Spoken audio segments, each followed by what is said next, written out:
Welcome to the Slop Farm. Enjoy the video. You start by locking down scale and color space because those choices change how light reads.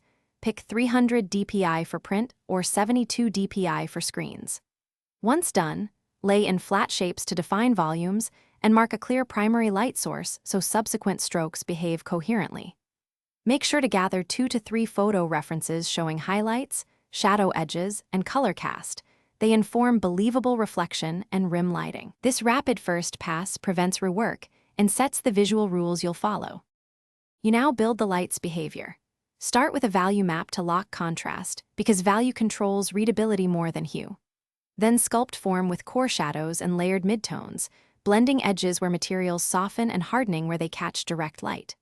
Once those are consistent, introduce color temperature contrasts, warmer highlights, cooler bounce light, using multiply and overlay at low opacity to preserve detail. Finally, paint specular dots and subtle rim light to sell material, checking at different zoom levels for consistency. You finish by amplifying contrast and polish.